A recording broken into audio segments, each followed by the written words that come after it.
אם אתה נכשל שוב ושוב ושוב ושוב ושוב במשך שנה ו3 חודשים, 458 יום,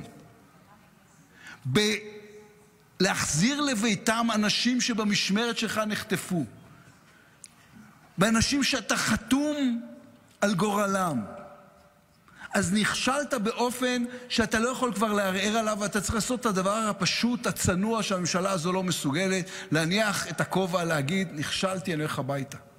אני אתן לאנשים טובים ממני לעשות את זה.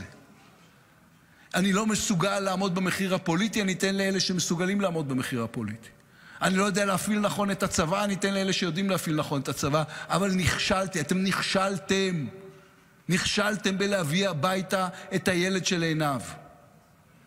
ואם נכשלתם בלהביא הביתה את הילד של עיניו, אתם נכשלתם כממשלה, כהנהגה, כמדינה.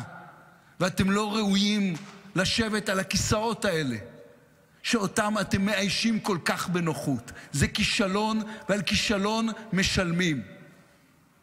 אני קורא לכנסת ישראל לאשר את הצעת האי-אמון.